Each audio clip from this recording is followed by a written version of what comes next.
The rain poured down like icy needles, soaking through the thin jackets of people rushing past without a glance. The city was alive with noise, honking cars, shouting vendors, hurried footsteps, but in the middle of the chaos, a small voice pierced through it all. "Sir, please, take my baby sister, she's starving." The man stopped mid-step, the world around him fading into silence. He turned slowly, blinking through the rain, and there, standing under the flickering light of a broken street lamp, was a boy no older than 7, holding a bundled-up infant in his thin arms. His clothes hung off his tiny frame, his shoes barely holding together. The baby in his arms let out a weak, almost inaudible whimper, her cheeks sunken and pale. The man froze, his heart thundering painfully in his chest, feeling as if the ground had been yanked from under his feet.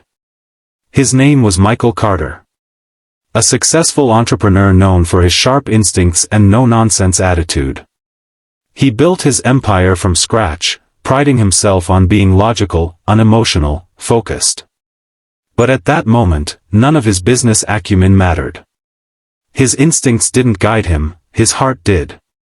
Kneeling slowly, he lowered himself to the boy's eye level. "What's your name, son?" Michael asked, his voice trembling more than he cared to admit. "Daniel," the boy answered, clutching the baby tighter against his chest as if afraid someone might snatch her away. "Her name's Lily. She's hungry. I can't take care of her. Please." Michael's throat closed up. He noticed the boy's bare feet, red and cracked from the cold pavement, and the way he stood protectively in front of the infant.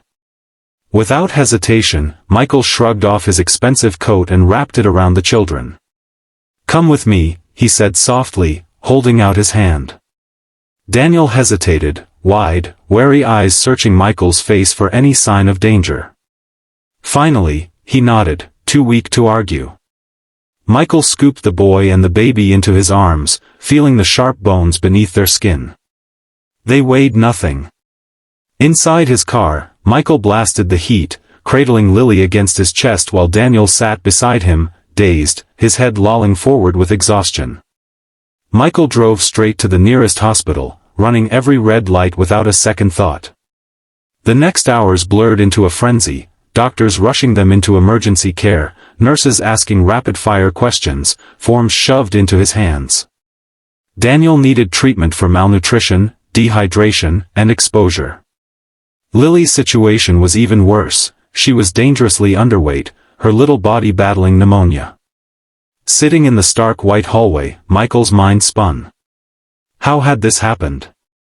Where were their parents? Why was a boy like Daniel forced to give away his baby sister to survive?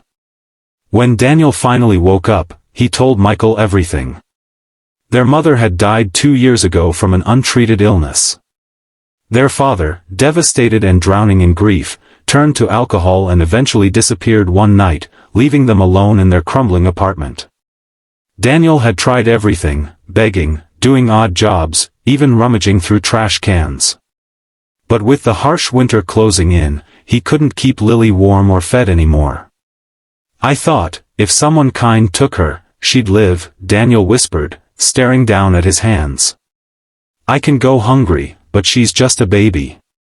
Michael swallowed the lump in his throat. He saw himself in Daniel, the same fierce protectiveness he once felt for his younger sister decades ago, before cancer had stolen her from him. The same desperation he had buried deep inside when he couldn't save her.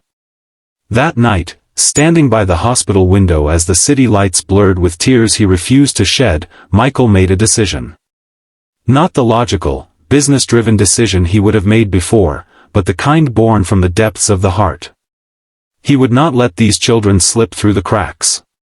Over the next few days, Michael arranged everything. He hired the best pediatricians, set up a cozy home, and brought in tutors and counselors. Daniel and Lily would have every opportunity to heal, to thrive, to live the childhood they'd been robbed of. At first, Daniel resisted. He didn't trust easily. He slept curled up in a corner of his new bedroom, fully clothed, his shoes still on, ready to flee at any moment. He hoarded food under his bed, terrified it would disappear. Michael didn't push. He simply showed up, day after day, bringing Daniel meals, reading stories to Lily, sitting with them in silence when words felt too heavy. Slowly, Daniel began to unfold, like a tightly shut flower touched by the sun. He started asking Michael shy questions about the world, why leaves changed color, how planes stayed in the air. Lily, growing stronger every day, giggled whenever Michael made funny faces, reaching out her tiny hands toward him. One night, as Michael tucked Daniel into bed, the boy grabbed his hand tightly. "Are you gonna leave too?" Daniel whispered, his voice trembling. Michael knelt down, looking him square in the eye. "No, buddy," he said, his voice thick with emotion. "I'm here. Always." The weeks turned into months. Daniel enrolled in school, making friends, discovering a passion for drawing. Lily took her first steps across the living room floor, her laughter filling the once quiet house with music.